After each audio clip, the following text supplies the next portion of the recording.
Hello friends, कैसे हैं आप लोग। आशा करते हो कि आपकी तैयारी अच्छी से चल रही होगी। दोस्तों, इस वीडियो में जो है आज हम लोग जो है टीचर एग्ज़ाम क्रैक सीरीज देखने वाले हैं। इसमें टेस्ट नंबर जो है आज जो है 11 को डिस्कस करेंगे।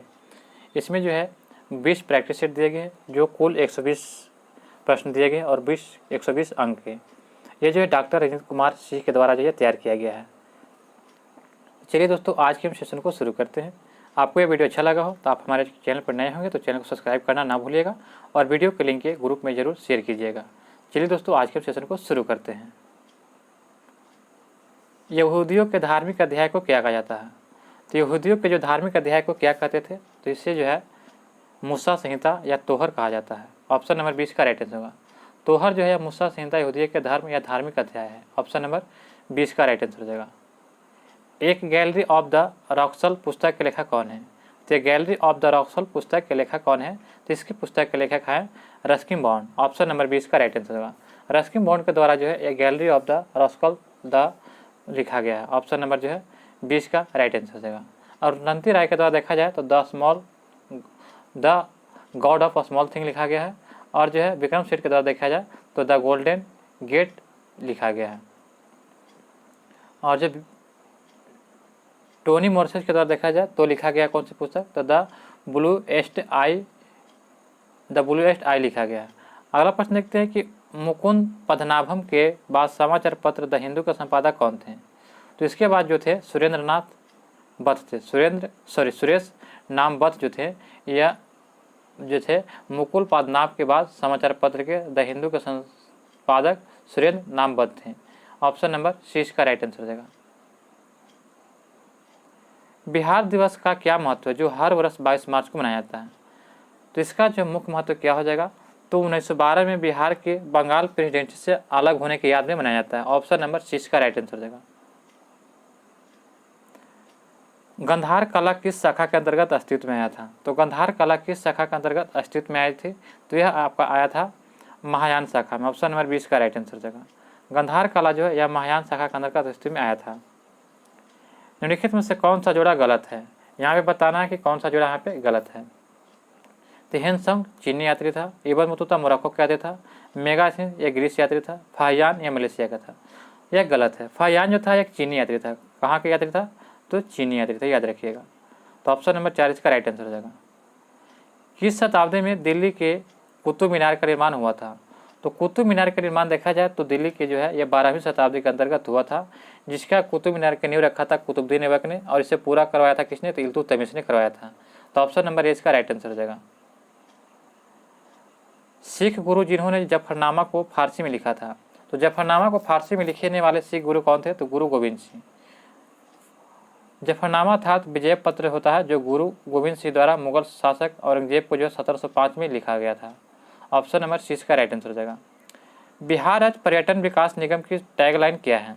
तो बिहार राज्य पर्यटन निगम विकास निगम की टैगलाइन क्या है? तो आपका इसका right answer option number C हो जाएगा, विशफुल बिहार। विशफुल बिहार जो बिहार राज्य पर्यटन विकास निगम टैगलाइन का टैगलाइन है, विशफुल बिहार हो जाएगा। ऑप्शन नंबर जो है सी का राइट आंसर हो जाएगा।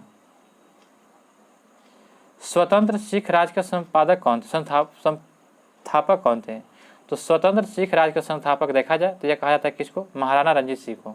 ऑप्शन नंबर 4 इसका राइट आंसर हो जाएगा। स्वतंत्र सिख राज के संस्थापक महाराणा रंजीत सिंह थे। इन्हें सिख राज को जो सरकार ए खालसा के नाम से भी जाना जाता है। संग्रहालय और उनके स्थान को मिलान करना, चलिए इसको मिलान करते हैं। आशुतोष संग्रहालय, तो आशुतोष संग्रहालय जो कहाँ है? तो यह कोलकाता में हो जाएगा, आपका कोलकाता हो जाएगा। प्रिंस ऑफ वेल्स संग्रहालय, तो यह जो है आपका मुंबई में हो जाएगा। प्रिंस ऑफ वेल्स संग्रहालय मुंबई में। केलियो संग्रहालय, तो केलियो संग्रहालय जो है गुजरात के अहमदाबाद में हो जाएगा। और जो है राजा केलकर संग्रहालय, तो यह हो जाएगा महाराष्ट्र के पुणे में हो जाएगा, यानी 4। तो आपका इसका राइट आंसर क्या हो जाएगा? तो ऑप्शन नंबर बी हो जाएगा, 3, 1, 2, 4। निम्नलिखित में से कौन सा युद्ध भारत में फ्रांसीसियों के निर्णायक युद्ध साबित हुआ था? तो फ्रांसीसियों के भारत में निर्णायक युद्ध साबित हुआ था यह वांडीवास का युद्ध जब हुआ था 1760 में, उसी को जो है फ्रांसीसी के लिए निर्णायक युद्ध साबित हुआ था। ऑप्शन नंबर ए इसका राइट आंसर, वांडीवास का युद्ध।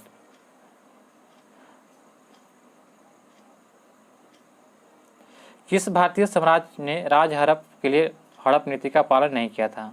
तो हड़प नीति का पालन नहीं करने वाला कौन था? तो पंजाब। पंजाब को हड़प नीति के नहीं बल्कि द्वितीय सिख युद्ध 1840 द्वारा जीता गया था। तो ऑप्शन नंबर 4 इसका राइट आंसर हो जाएगा। डच की भारत में पहली बस्ती कहाँ स्थापित हुआ था? तो डचों की जो भारत में पहली बस्ती देखा जाए तो पुलिकट में स्थापित किया था। ऑप्शन नंबर 20 का राइट आंसर होगा। डच जो है ईस्ट इंडिया कंपनी की स्थापना 1602 में हुआ था और यह 21 वर्षों के लिए मसाले के व्यापार के लिए एक अधिकार के साथ की गई थी और पहली बस्ती जो पुलिकट में स्थापित किया था। ब्रिटिश सरकार के दौरान तत्कालिक मद्रास प्रेसिडेंसी में रैयतवाड़ी प्रणाली की शुरुआत करने वाला कौन था? यह शुरुआत किया था थॉमस मुंडो के द्वारा।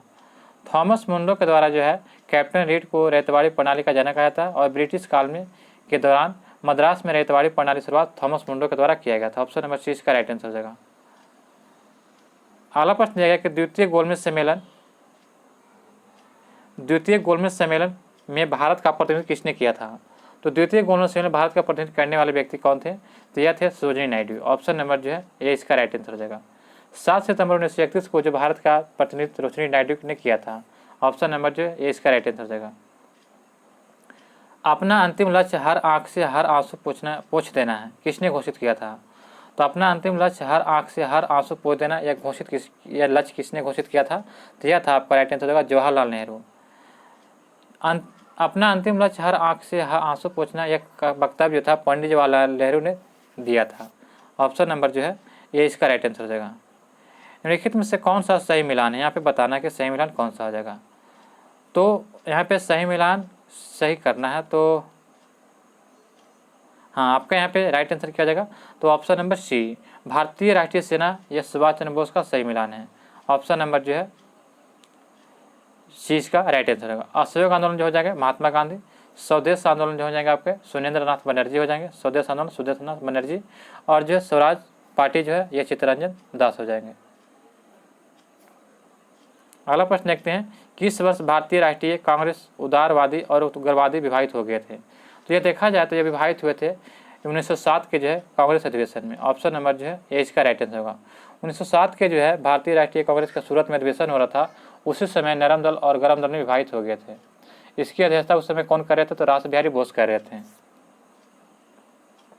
गांधी जी का प्रिय गीत वैष्णव जन के किसने लिखा था? तो गांधी जी का प्रिय गीत वैष्णव जन ते किसने द्वारा लिखा गया था? तो यह आपका लिखा गया था आपका राइट आंसर का option number A Narsinh Mehta के द्वारा। ऑप्शन नंबर ए इसका राइट आंसर हो जाएगा। निम्नलिखित में से पृथ्वी से कौन से खगोलीय पिंड की दूरी सबसे अधिक है? तो निम्नलिखित में से पृथ्वी से कौन से खगोलीय पिंड की दूरी सबसे अधिक है? तो आपका इसका राइट आंसर होगा नेपच्यून की। ऑप्शन नंबर सी इसका राइट आंसर हो जाएगा। नेपच्यून की जो खगोलीय दूरी सबसे अधिक है। सौर मंडल में देखा जाए तो 8 ग्रह है जो 8 उपग्रह है जो खगोलीय पिंड की वरुण जो है नेपच्यून की दूरी सबसे अधिक है। तो ऑप्शन नंबर सी इसका राइट आंसर हो जाएगा। गोबी मरुस्थल विश्व का सबसे बड़ा मरुस्थल है, इसका एक भाग निम्नलिखित में से किस देश में आता है? तो गोबी मरुस्थल जो है मंगोलिया में स्थित है। ऑप्शन नंबर सी इसका राइट आंसर हो जाएगा। 22 का राइट आंसर सी हो जाएगा। गोबी मरुस्थल विश्व का सबसे बड़ा मरुस्थल है जो चीन में उत्तरी तथा मंगोलिया दक्षिणी भाग में मध्य स्थित है। ऑप्शन नंबर सी इसका राइट आंसर हो जाएगा। विश्व का सबसे बड़ा महाद्वीप कौन सा है? तो विश्व का सबसे बड़ा महाद्वीप सभी लोग जानते हैं कि यह कौन सा है? तो एशिया महाद्वीप है जो विश्व के कुल जो है 30% क्षेत्रफल घेरे हुए हैं। तो ऑप्शन नंबर 4 इसका राइट आंसर हो जाएगा। निम्नलिखित में से किस राज्य में पश्चिमी विक्षोभ के कारण वर्षा होती है? तो पश्चिमी विक्षोभ के कारण वर्षा जो होती है यह पंजाब में। ऑप्शन नंबर जो है ये इसका राइट आंसर हो जाएगा। पश्चिमी तथा पूर्वी घाटों में पर्याप्त वर्षा होती है जबकि दक्कन के पठार में बहुत कम वर्षा होती है। इसका कारण क्या है? तो इसका मुख्य कारण यह होता है कि यह एक वृष्टि छाया क्षेत्र होता है। वृष्टि छाया क्षेत्र के कारण होता है कि पश्चिमी तथा पूर्वी घाटों में पर्याप्त वर्षा होती है जबकि दक्कन के पठार में बहुत कम वर्षा होती है। यह वृष्टि छाया के कारण होता है। नापथा झाकड़ी विद्युत परियोजना किस नदी पर है? तो नापथा झाकड़ी विद्युत परियोजना जो है यह आपका किस नदी पर है? तो हिमाचल प्रदेश में है। ऑप्शन नंबर सी इसका राइट आंसर होगा। नापथा झाकड़ी परियोजना जो है हिमाचल प्रदेश में स्थित है। यह जल विद्युत परियोजना जो है विद्युत उत्पादन क्षमता इसका देखा जाए तो 1500 मेगावाट है। 1500 मेगावाट। यह सतलज नदी पर स्थित है। टिहरी बांध का निर्माण किस नदी पर किया गया है? तो टिहरी बांध का निर्माण देखा जाए तो यह जो है भागीरथी नदी पर निर्मित है। कहाँ? ऑप्शन नंबर सी भागीरथी नदी पर। ऑप्शन नंबर जो है सी इसका राइट आंसर होगा। निम्नलिखित में से कौन सी नहर पश्चिम बंगाल में स्थित है? तो पश्चिम बंगाल में एकमात्र नहर कौन सी? एडसन नहर है। एडसन नहर जो है यह जो है भारत की प्रायद्वीपीय नदी दामोदर से निकलती है और पश्चिम बंगाल की सिंचित नहर है। इसकी लंबाई देखा जाए तो 54 किलोमीटर है। हमारा अगला प्रश्न दिया गया, प्रश्न नंबर 29 दिया है कि टिहरी बांध को पानी किस नदी से मिलता है। तो टिहरी बांध को जो पानी जो है यह आपका भागीरथी नदी से मिलता है। ऑप्शन नंबर जो है 20 का राइट आंसर होगा। किससे? भागीरथी नदी से। सबसे विशाल सिंचाई बांध का निर्माण किस नदी पर हुआ है। तो सबसे विशाल चिनाई बांध का निर्माण जो है यह किस नदी पर हुआ है। तो आपका इसका राइट आंसर क्या हो जाएगा। तो ऑप्शन नंबर जो है सी, सतलज नदी पर। चिनाई बांध का निर्माण जो है यह सतलज नदी पर हुआ। ऑप्शन नंबर सी इसका राइट आंसर हो जाएगा। मुल्ला पेरियार बांध का झगड़ा किन राज्यों के बीच है। तो मुल्ला पेरियार बांध का झगड़ा किन राज्यों के संबंधित। तो सभी लोग जानते हैं कि पेरियार से संबंध में आ रहा है कि केरल, और एक और कौन हो जाएगा तो आपका तो तमिलनाडु हो जाएगा। ऑप्शन नंबर 20 का राइट आंसर हो जाएगा। नाथुला एक स्थान है जहाँ 44 वर्षों के बाद भारत चीन सीमा व्यापक शुरू किया गया था। वह भारतीय सीमा स्थित है कहाँ पे।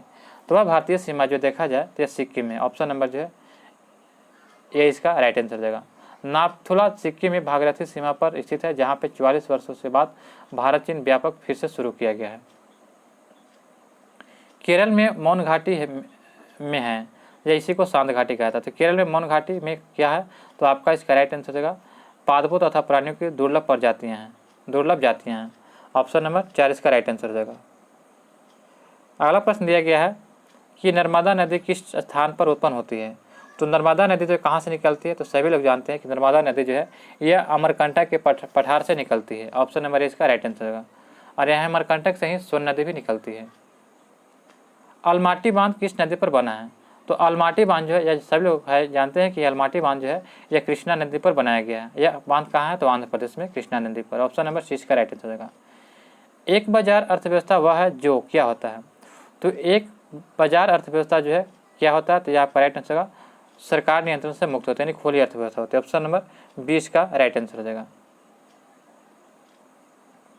विकासशील देशों में ऐसे लोग जो लघु स्तर गहन श्रम से संबंधित हैं।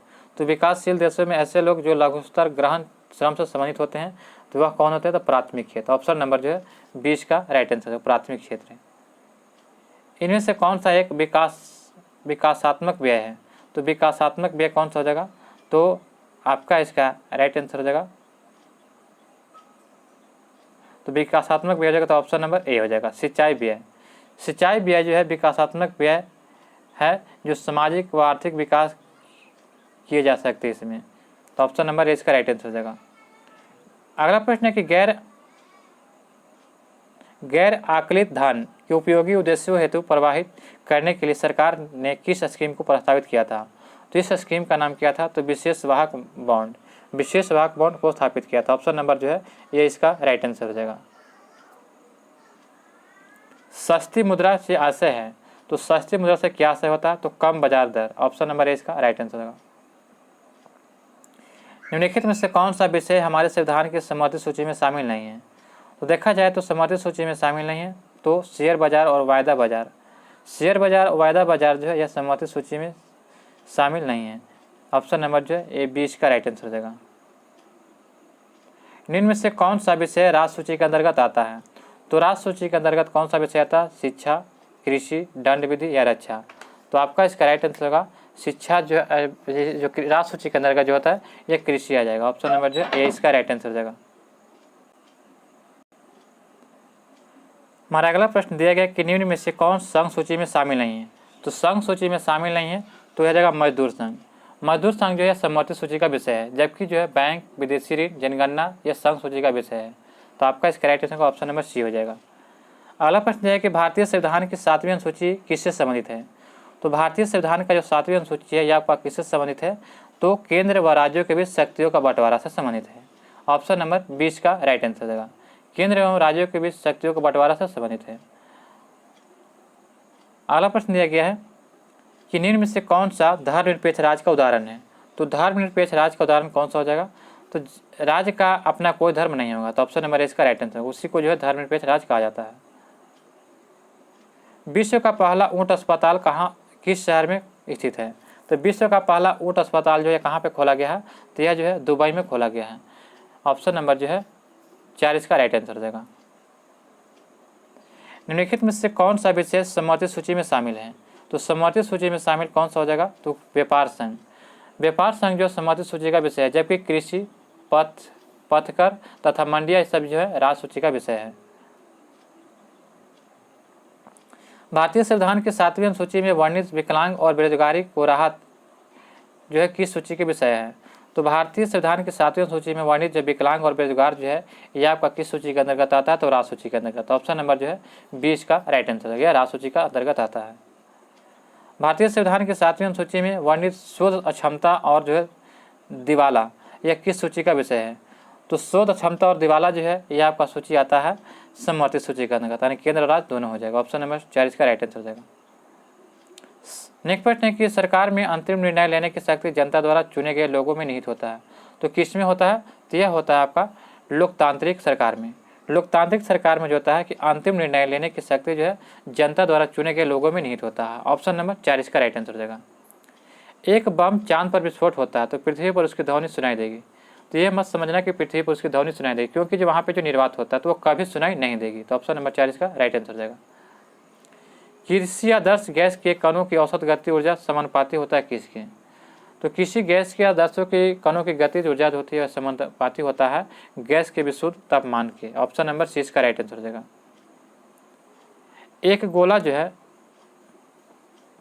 एक गोला समान ऊंचाई के दो भिन्न अवनत सतहों पर विभिन्न कोणों से लुढ़कते हुए नीचे की ओर आता है, तो ऐसा क्या करता है? तो यह ऐसा करता है क्यों? तो इसका कारण होता है कि समान गति के साथ। ऑप्शन नंबर 20 का राइट आंसर होगा।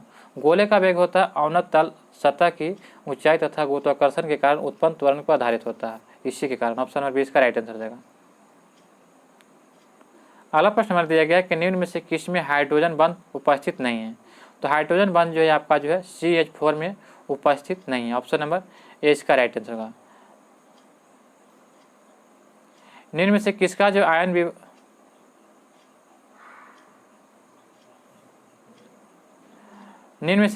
है आयन विभव सबसे कम होता है? तो आयन विभव देखा जाए तो सबसे कम जो है CS का होता है, क्योंकि जो CGM जो होता है परमाणु में 72 कक्षा का इलेक्ट्रॉन नाभिक से सबसे दूर स्थापित होता है, अतः CGM परमाणु के 72 कक्षा से इलेक्ट्रॉन को विस्थापित करने के लिए जो है बहुत कम ऊर्जा की आवश्यकता होती है, इसीलिए जो है CGM का आयन विभव सबसे कम होता है। तो ऑप्शन नंबर 20 का राइट आंसर हो जाएगा। आधुनिक आवास सारणी में निम्न में से किसका स्थान उचित रूप से व्यवस्थित नहीं है? तो आधुनिक आवास सारणी में निम्न में से किसका स्थान उचित रूप से व्यवस्थित नहीं है? तो आपका इसका राइट आंसर हो जाएगा अंतःसंक्रमणीय तत्व का। ऑप्शन नंबर 20 का राइट आंसर हो जाएगा। युग्मक या कपलिंग तथा विकर्षण यानी कि रिपल्सन ये दोनों किसकी अवस्थाएं हैं? तो ये दोनों जो है ये किसकी अवस्थाएं हैं? तो आपका इसका राइट आंसर क्या हो जाएगा? तो ऑप्शन नंबर जो है ये इसका राइट आंसर होगा, लीकेज का। RNA में थायमिन के साथ क्या उपस्थित होता है? तो RNA में जो थायमिन के साथ जो है यूरेसिन उपस्थित होता है। ऑप्शन नंबर C इसका राइट आंसर हो जाएगा।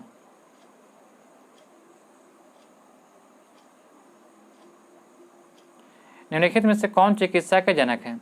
तो चिकित्सा के जनक सभी लोग जानते हैं कि हिप्पोक्रेटस जो है। ऑप्शन नंबर जो 20 का राइट आंसर हो जाएगा।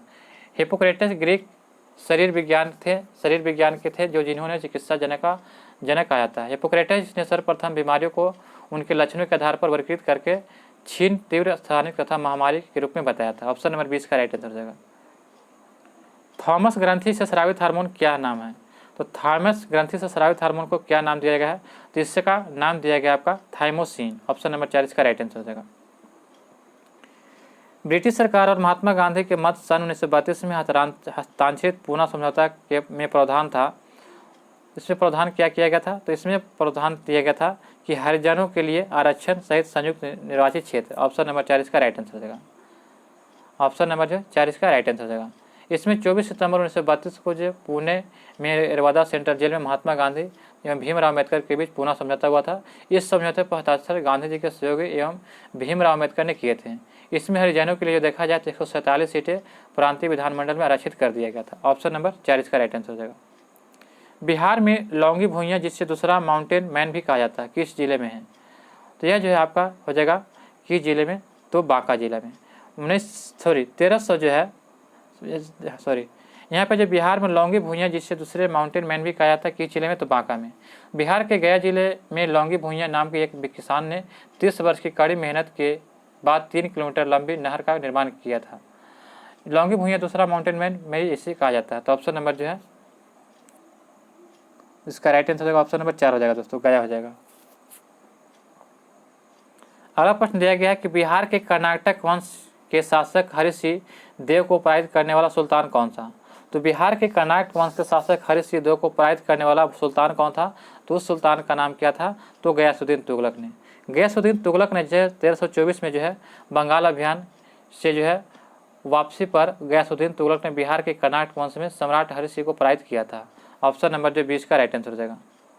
सूची 1 सूची 2 को यहाँ पे मिलान करें। चलिए मिलान करते हैं। दिया गया कि सूरत विभाजन।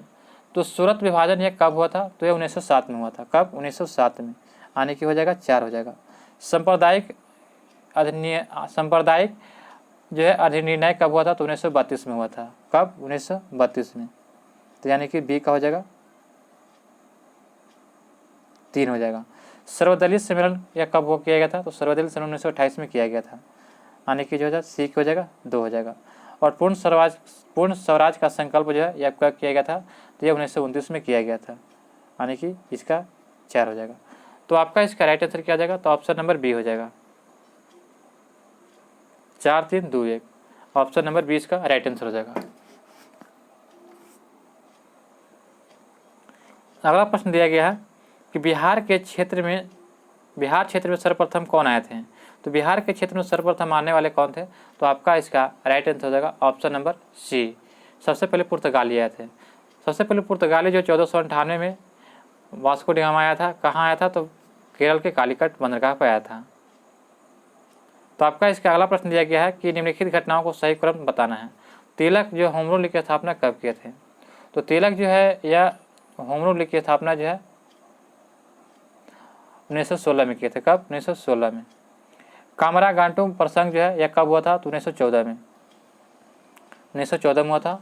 और जो है महात्मा गांधी का भारत आगमन कब हुआ था। तो सभी लोग जानते हैं कि ये 1915 में आए थे। 1915 में। तो आपका इसका जो है राइट आंसर क्या हो जाएगा। तो ऑप्शन नंबर 4 हो जाएगा 2 3 1। भारत के स्वाधीनता के समय महात्मा गांधी थे। तो भारत के स्वाधीनता के समय महात्मा गांधी थे। तो यह आपका राइट आंसर हो जाएगा। कांग्रेस के सदस्य नहीं थे। ऑप्शन नंबर 20 का राइट आंसर हो जाएगा। जब 1946 में भारतीय मुस्लिम लीग को अंतरिम सरकार में सम्मिलित किया गया तब लियाकत अली खान को जो विभाग दिया गया था वह कौन सा विभाग था। तो लियाकत अली खान को जो विभाग दिया गया था आपका तो राइट आंसर हो जाएगा ऑप्शन नंबर जो है सी। यानी कि वित्त मंत्री दिया गया था। ऑप्शन नंबर सी इसका राइट आंसर हो जाएगा। वित्त मंत्री उनको दिया गया था। सूची 1 सूची 2 के यहाँ पे मिलान करना है। चलिए मिलान करते हैं। तो मार्ले मिंटो सुधार। तो मार्ले मिंटो सुधार जो है सांप्रदायिक निर्वाचन से संबंधित है। यानी कि 3 हो जाएगा। साइमन कमीशन 1927 में हुआ था जो देशव्यापी आंदोलन से संबंधित है। यानी कि 1 हो जाएगा। चौरा चोरी कांड जो हुआ था 1922 में जो 5 फरवरी 1922 को हुआ था यह संबंधित है असहयोग आंदोलन को वापस लिया जाना। यानी कि हो जाएगा 2 हो जाएगा। और डांडी मार्च जो है यह जो है 1930 में हुआ था जो नमक कानून का उल्लंघन था। यानी कि हो जाएगा 5 हो जाएगा। तो आपका इसका राइट आंसर क्या हो जाएगा। तो ऑप्शन नंबर 4 हो जाएगा। 3 1 2 5। यहाँ पर भी सूची 1 सूची 2 को मिलान करें। चलिए इसको मिलान करते हैं। 70 में दिया गया सूची 1 सूची 2 को मिलान करना है। तो बटलर समिति का रिपोर्ट यह जो है भारतीय राज्यों और सर्वोच्च शक्ति के बीच संबंध था। भारतीय राज्यों और सर्वोच्च शक्ति के बीच संबंध यानी कि 1 का 2 हो जाएगा। हार्टोग समिति रिपोर्ट। तो हार्टोग समिति रिपोर्ट यह 1929 में आया था। ये ब्रिटिश भारत में शिक्षा और वृद्धि की प्रगति के लिए संभावनाएं थी। यानी कि जो है ये हो जाएगा 4 हो जाएगा। और जो हंटर जांच समिति ये हंटर जांच समिति 1919 के जालियांवाला बाग से संबंधित था। तो जो ये हो जाएगा आपका 1 हो जाएगा। और जो मूडी मैन समिति रिपोर्ट तो मूडी मैन समिति रिपोर्ट जब 1924 में आया था तो यह माउंटेगू चेम्सफोर्ड सुधार से संबंधित था। यानी कि 3 हो जाएगा। तो आपका इसका राइट आंसर होगा ऑप्शन नंबर इसका राइट आंसर होगा 4 हो जाएगा। 2 4 1 3। यहाँ पे फिर दिया गया मिलान करने के लिए दोस्तों यहाँ पे थोड़ा मैनेज करिएगा। प्रश्न छोटा हो गया। यहाँ राष्ट्रीय उद्यान दिया गया और जिला दिया गया है तो सम्मिलित करना है इसको। तो राष्ट्रीय मरु उद्यान जो है जैसलमेर बाड़मेर में है। कहाँ जैसलमेर बाड़मेर में ये हो जाएगा 3 हो जाएगा। तो ताल छापर जो है यह जो है कहाँ राष्ट्रीय उद्यान है। तो ताल छापर राष्ट्रीय उद्यान आपको हो जाएगा चूरू में। यानी कि 4 हो जाएगा। और जो फुलवारी किनाल राष्ट्रीय उद्यान अभ्यारण्य कहाँ है तो यह आपका हो जाएगा यानी कि फुलवारी किनाल जो है उदयपुर हो जाएगा। यानी कि सी का 1 हो जाएगा। और जो बंध वारेठा जो है यह राष्ट्रीय उद्यान कहाँ है, तो यह आपका हो जाएगा बंध वारेठा भरतपुर में। तो आपका इसका राइट आंसर होगा ऑप्शन नंबर ए हो जाएगा, यानी कि 3, 4, 1, 2। फिर यहाँ पे जो मिलान करने के लिए दिया गया, तो बांदीपुर राष्ट्रीय पार्क दिया गया और वन्यजीव अभयारण्य दिया गया। तो बांदीपुर जो सभी लोग जानते हैं कि यह जो है बाघ अभयारण्य के लिए, किस लिए, तो बाघ अभयारण्य हो जाएगा, तो यानी कि 1 हो जाएगा। और जो काजीरंगा जो असम के लिए जो किस लिए प्रसिद्ध है, तो एक श्रृंग के गेंडा के लिए, यानी कि 3 हो जाएगा। सुंदरवन जो है यह किस लिए प्रसिद्ध है, तो यह जैव मंडल बाघ अभयारण्य के लिए, जैव मंडल बाघ अभयारण्य के लिए। और जो सिमलीपाल जो है यह किस लिए प्रसिद्ध है, तो यह जो है सिमलीपाल आपका हो जाएगा हाथी अभयारण्य के लिए, यानी कि 2 हो जाएगा। तो आपका इसका राइट आंसर हो जाएगा ऑप्शन नंबर बी, 1, 3, 4, 2। हमारा प्रश्न अगला दिया गया है कि यदि जल प्रदूषण इसी गति से होता रहा तो अंतयोगत्वा क्या होगा। तो ये आपका इसका राइट आंसर होगा जलीय जीवन के लिए ऑक्सीजन अनुपलब्ध हो जाएंगे। यदि जल प्रदूषण इसी गति से होता रहा तो अंतयोगत्वा हो जाएगा कि जलीय जीवन की ऑक्सीजन अनुपस्थित हो जाएंगे। ऑप्शन नंबर 4 इसका राइट आंसर हो जाएगा। सरकार की बाघ परियोजना का उद्देश्य है, तो सरकार की बाघ परियोजना का उद्देश्य क्या था, तो आपका इसका राइट आंसर हो जाएगा ऑप्शन नंबर सी, विभिन्न प्रजातियों के संबंधों में महत्वपूर्ण जानकारी एकत्रित करना। ऑप्शन नंबर जो सी इसका राइट आंसर हो जाएगा। इसका जो है बाघ परियोजना से संबंधित क्या था, तो आपका इसका राइट आंसर होगा बाघों को समाप्ति से बचाने के लिए। ऑप्शन नंबर सी इसका राइट आंसर हो जाएगा। बाघों को प्रजाति से समाप्त को बचाने के लिए जो बाघ परियोजना लाया गया था। ऑप्शन नंबर जो है सी इसका राइट आंसर। बाघ परियोजना जो है कब लाया गया था, तो यह जो है 1 अप्रैल 1973 को लाया गया था। अगला प्रश्न है कि मैदानों में पारिस्थितिकीय संतुलन के कायम रखने हेतु आवरण का न्यूनतम प्रतिशत क्या है। तो आवरण का न्यूनतम प्रतिशत हो जाएगा आपका 33%। 33% भाग में जो वन होना बहुत आवश्यक होता है संतुलन बनाए रखने के लिए। ऑप्शन नंबर सी इसका राइट आंसर होगा। पारिस्थितिकी तंत्र की संकल्पना को प्रतिपादित किसने किया था, तो पारिस्थितिकी तंत्र की संकल्पना को जो है यह ए.जी. टाउंसले के द्वारा प्रतिपादित किया गया था। यह कब किया गया था, 1935 में, ए.जी. टाउंसले के द्वारा। पारिस्थितिकी के जनक किसे कहा जाता है, तो पारिस्थितिकी के जनक पूछेगा तो अर्नेस्ट हैकले को कहा जाता है। ऑप्शन नंबर जो है ये इसका राइट आंसर है, अर्नेस्ट हैकले को। जीवमंडल आरक्षित परिरक्षित क्षेत्र है, तो यह आपका हो जाएगा अनुवांशिक विभिन्नता के कारण, अनुवांशिक विभिन्नता के जीवमंडल आरक्षित परिरक्षण क्षेत्र है। ऑप्शन नंबर 4 इसका राइट आंसर हो जाएगा। जलीय पर्यावरण में डीडीटी संरक्षण के आकलन के आधार पर आहार श्रृंखला में प्रदूषण का स्तर निम्नलिखित अनुक्रम में बढ़ाता है। तो यह किस अनुक्रम में बढ़ाता है, तो यह आपका जल पादप, घोंघा और मछली और पक्षी हो जाएगा। ऑप्शन नंबर 20 का राइट आंसर हो जाएगा। किस नगर के प्रदूषण करने वाले उद्योगों को प्राकृतिक गैस आधारित प्रौद्योगिकी में सर्वोच्च न्यायालय के आदेशानुसार परिवर्तित करना होगा, तो यह आपका परिवर्तित करता है ऑप्शन नंबर बी, आगरा में। आगरा में जो है यह प्रदूषण न करने वाला उद्योगों को प्राकृतिक गैस आधारित औद्योगिक में सर्वोच्च न्यायालय के आदेशानुसार परिवर्तित करना होगा। ऑप्शन नंबर 20 का राइट आंसर हो जाएगा।